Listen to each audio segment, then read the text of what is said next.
Pewarnaan pada ikan cupang. Banyak yang mungkin bertanya, pewarnaan pada ikan cupang itu bagaimana sih? Jadi kalau kita kawinkan cupang warna merah dengan cupang warna lainnya, misalnya dengan kuning atau dengan putih, itu warna anak-anaknya nanti jadi seperti apa ya? Apakah akan ikut ke warna si jantan atau ke si betina? Lebih kuat pengaruh dari warna si bapak atau ibunya sih? Banyak sekali pertanyaan mengenai hal ini. Belum lagi pertanyaan tentang dominasi jenis cupangnya. Misalnya kalau kita kawinkan jantan crown tail atau serit dengan betinanya plakat. Nah, itu anak-anaknya nanti jadinya apa? Jadi crown tail seperti bapaknya atau jadi plakat seperti ibunya? Lebih dominan mana sih antara jantan dan betina? Nah, lalu kalau kita sudah tahu mengenai ini semua, tentu saja ada keinginan untuk menaikkan warna pada ikan cupang kita. Menaikkan warna di sini bisa dua arti ya. Yang pertama adalah mencerahkan warna si ikan agar semakin terang atau warnanya makin tebal. Dan yang kedua adalah agar mutasi warna pada ikan cupang kita jadi lebih bagus. Oke, jadi kali ini kita ada dua pembahasan ya. Yang pertama mengenai warna ikan cupang itu sendiri, karena ini dasar informasinya yang perlu dipahami terlebih dahulu. Kalau ini belum dipahami, maka akan sulit untuk masuk ke pembahasan berikutnya, yaitu bagaimana cara kita menaikkan warna pada ikan cupang kita. Walaupun sebenarnya cara yang dipakai ini nanti bukan hanya terbatas buat ikan cupang ya, melainkan bisa juga dilakukan pada ikan-ikan jenis lainnya, seperti arowana, lowham, ikan koki, ikan koi, cana, dan lain sebagainya. Oke, kita langsung masuk pada pembahasan pertama ya, yaitu mengenai sistem pewarnaan pada ikan cupang. Semua makhluk hidup yang ada di dunia ini itu memiliki warna tertentu, seperti manusia, tanaman, burung, dan lain-lain. Warna kulit misalnya pada manusia itu juga berbeda-beda. Ini dipengaruhi oleh pigmen dari sel yang berada pada kulit kita. Nah, pada ikan cupang juga sama. Warna pada ikan cupang diatur dan sangat dipengaruhi oleh pigmen. Hanya saja susunannya sangat unik.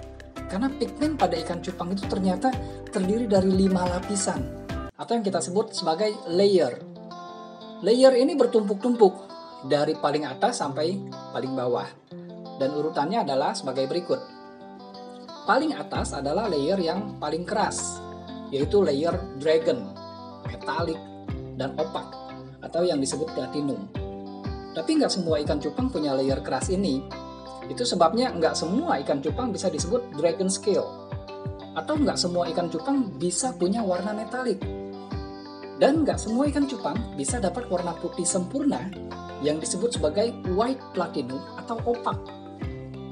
Beberapa ikan cupang ada yang berwarna putih tetapi sangat berbeda dengan white platinum ini. Ini disebut sebagai celopen, yaitu sebenarnya warna dasar daging yang tidak berwarna. Jadi kelihatannya seperti warna putih. Padahal kalau dibandingkan dengan white platinum atau opak, akan terlihat jelas jauh berbeda. Lapisan yang kedua adalah iridescent. Lapisan ini didominasi oleh warna biru dan hijau. Tetapi warna biru di sini lebih dominan dibandingkan dengan warna hijau. Lalu lapisan ketiga adalah melano yang didominasi oleh warna hitam.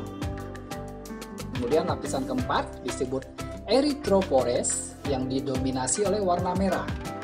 Dan lapisan terakhir adalah lapisan xanthophores yang didominasi oleh warna kuning. Nah, warna yang timbul pada ikan cupang itu sebenarnya yang mana? Karena ada banyak lapisan begitu kan? Kok bisa sih ikan punya warna merah atau kuning? Bagaimana sih cara kerjanya? Oke, kita bahas hanya 4 lapisan saja ya. Karena lapisan paling atas, yaitu lapisan paling keras yang menentukan apakah si ikan akan jadi dragon scale atau metalik atau opak, ini tidak selalu dimiliki oleh semua ikan cupang. Kalau 4 lapisan lain di bawahnya, itu pasti dimiliki oleh semua ikan cupang, baik jantan maupun betina. Nah, layer-layer ini sebenarnya sama seperti kaca dengan warna masing-masing yang diletakkan secara bertumpuk. Jadi urutannya seperti tadi, iridescent atau biru, lalu hitam, lalu merah, dan kemudian kuning. Tinggal masing-masing layer ini punya kepekatan atau dominan seberapa besar. Kalau lapisan paling atas warna birunya sangat dominan, maka otomatis warna yang terlihat oleh mata kita adalah warna paling dominan yang terletak di layer tersebut. Jadi yang kita lihat adalah cupang warna biru.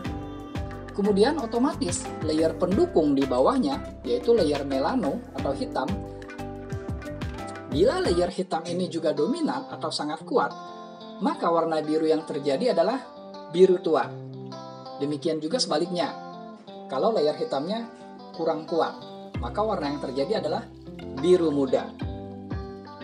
Nah, warna hitam akan terlihat bila lapisan warna biru yang paling atas sangat lemah, atau kita bilang resesif. Otomatis lapisan hitam yang ada di bawahnya yang kelihatan. Selanjutnya untuk lapisan merah, baru akan terlihat bila dua lapisan di atasnya juga resesif. Dan bila lapisan merah juga resesif, maka otomatis warna paling bawah, yaitu kuningnya akan muncul. Lalu bagaimana bila kuning juga resesif? Maka si ikan tidak akan berwarna, atau hanya memiliki warna dasar daging yang kita sebut selopen tadi. Nah, ini menjelaskan mengapa cupang itu lebih banyak kita jumpai yang berwarna biru atau kehijauan. Dan sekaligus menjelaskan kenapa cupang warna merah dan kuning jarang. Karena lapisan merah dan kuning adanya di bagian bawah. Itu juga menjelaskan kenapa kalau kita kawinkan cupang yang warna biru dengan merah, misalnya, akan didapatkan cupang berwarna merah sangat sedikit. Karena hitungannya jadi begini nih. Sel pigmen yang kuat atau dominan kita tandai dengan kode huruf besar. Misal, biru dominan akan kita tandai dengan kode B besar, di mana B artinya blue atau biru. Sedangkan sel pigmen yang lemah atau resesif kita tandai dengan kode huruf kecil. Jadi biru resesif kita tandai dengan kode B kecil. Dan kode genetik ini ditandai dengan dua pasang kode. Jadi kalau cupang birunya biru banget, bisa berarti kode pigmentasinya adalah B besar.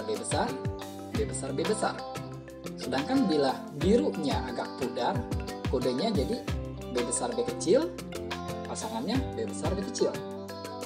Nah, umumnya yang dijumpai adalah kode yang kedua ya, yang gabungan dominan plus resesif, yaitu yang B besar B kecil, B besar B kecil. Nah, kalau cupang biru kita kawinkan dengan cupang merah, dan untuk merahnya kita kodekan sebagai R besar, R kecil, R besar, R kecil. Di mana R diartikan sebagai red atau merah, maka proses setelah perkawinan adalah sebagai berikut.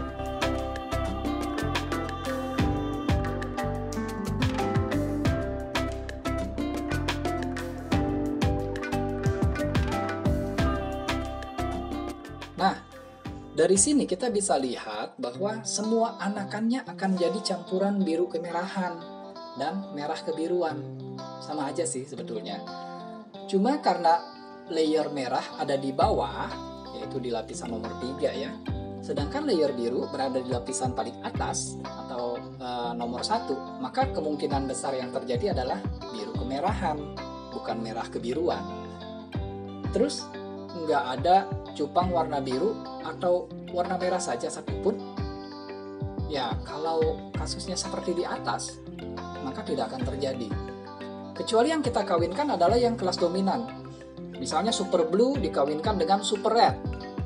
Maka hitungannya akan menjadi sebagai berikut. Kenapa begitu? Karena tidak ada cupang dominan 100% sih. Paling tidak 25%-nya mengandung sifat resesif. Lalu prosesnya akan jadi begini nih.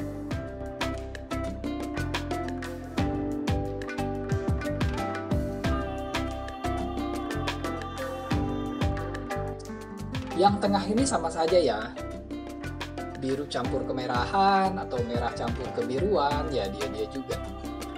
Jadi 25% adalah B besar, R besar, atau cupang warna biru. Karena walaupun merahnya dominan, tetapi layer biru ada di atas. Jadi hanya biru yang terlihat.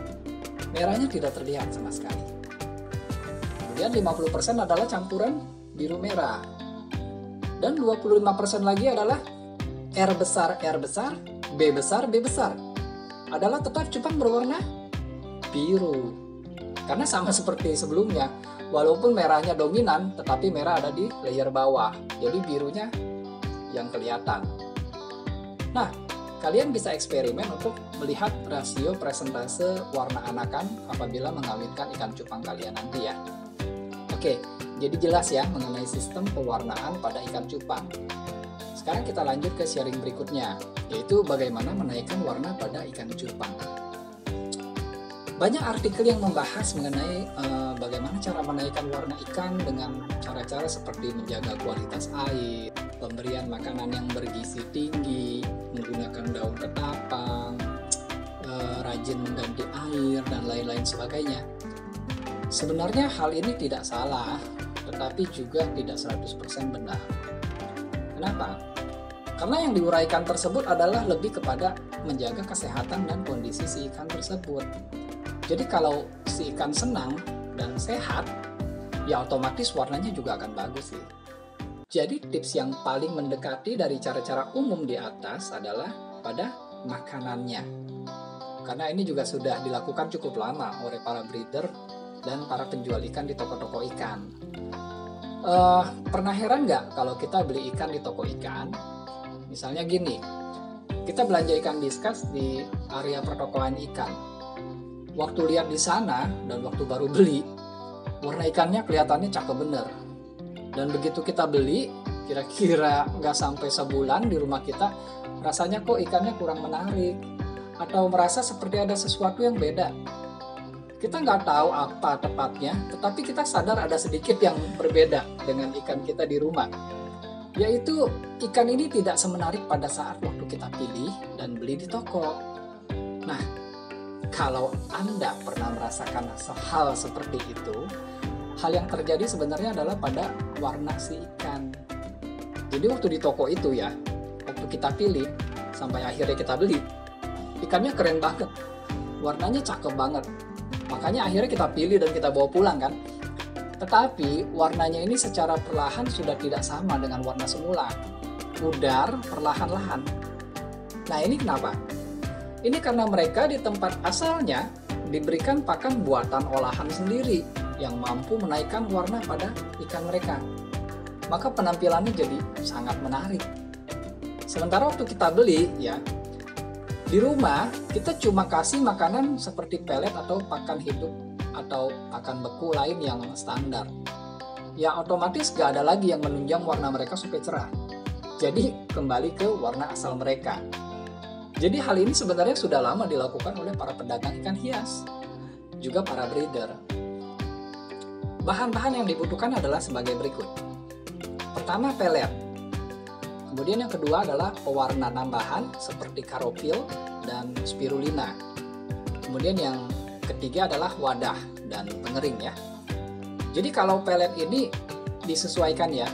Kalau untuk ikan cupang ya pakainya pelet yang kecil-kecil. Biasanya yang untuk buraya. Jadi usaha menaikkan warnanya pada saat si ikan masih muda. Yaitu di bawah umur 4 bulanan. Jadi pada saat besar warnanya udah jadi dan bagus. Sehingga nanti kalau dijual harganya bisa tinggi ya. Kalau ikan koki atau ikan koi atau lawahan ya pakainya peletnya yang agak besar. Biasanya kalau para breeder dan penjual ikan itu pakai jenis pelet yang mempercepat pertumbuhan juga sih. Jadi biar si ikan cepat besar sekaligus warnanya bagus. Jadi harga jualnya tinggi. Jadi silakan disesuaikan peletnya dengan ikan peliharaannya masing-masing ya. Kalau spirulina hanya ada satu macam, yaitu yang hijau saja. Walaupun ada yang spirulina biru, tetapi sebaiknya spirulina hijau saja. Kalau karopil, ini umumnya yang dipakai adalah karopil pink. Walaupun ada juga yang kuning, merah, dan lainnya. Jadi, ya itu tadi, sesuaikan dengan kebutuhan ya.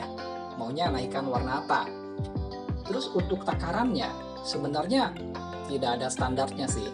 Karena semua orang punya faktor keberhasilannya sendiri-sendiri. Pengalaman tiap orang pastinya berbeda-beda. Ada yang takarannya segini udah berhasil, ada yang harus lebih, dan lain-lain. Karena ya itu tadi, disesuaikan dengan ikannya.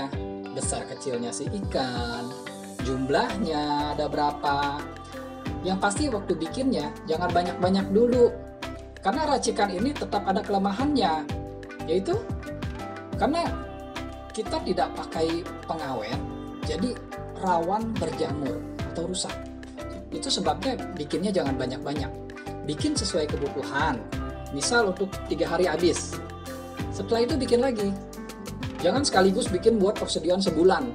Takutnya ada efek sampingnya. Jadi caranya adalah sebagai berikut. Siapkan pelet secukupnya. Siapkan bubuk karopil. Boleh karopil saja atau boleh spirulina saja. Atau boleh juga keduanya. Terserah Anda. Oleh sebab itu saya bilang tidak ada standarnya. Jangan terlalu banyak air. Karena kita harus jaga konsentrasinya agar tetap pekat. Lalu kalau sudah siap, bisa di-mix peletnya tadi. Diaduk hingga rata sampai benar-benar menyerap ke dalam peletnya. Setelah itu harus diratakan dan dikeringkan sampai kering benar. Nah, metode pengeringannya yang baik adalah dengan cara menjemur langsung di sinar matahari. Tetapi bila cuaca sedang tidak baik, bisa juga menggunakan microwave. Tetapi perlu diingat ya, agar dipantau suhunya supaya tidak melebihi 50 derajat karena berpotensi bisa mengurangi kandungan yang sudah kita olah ini. Nah, bila sudah siap, simpan di tempat yang kering dan kalau bisa ditambahkan silika gel yang mampu menyerap kelembapan sehingga si pelet racikan ini tetap aman dan terhindar dari risiko busuk atau berjamur. Kalau sudah siap, bisa diberikan langsung ke ikan kesayangan Anda. Hal yang perlu diingat adalah tetap ada hubungannya ya antara pembahasan pertama yaitu mengenai sifat dominan resesif pigmentasi si ikan dengan resep racikan yang untuk menaikkan warna si ikan. Misalnya begini, pigmen si ikan dominan birunya sangat kuat. Jadi kalaupun dikasih racikan karopil pink atau lainnya buat rubah jadi warna lain, ya nggak akan bisa berhasil. Atau misalnya si ikan udah tua, yang ada biasanya pigmen warna mereka udah mulai pudar semua, ya ini juga nggak bisa dilakukan. Oke, jadi jelas ya mengenai topik pembahasan kita kali ini. Semoga sharing ini berguna, terutama buat mereka yang selama ini punya keinginan buat menaikkan warna pada ikannya.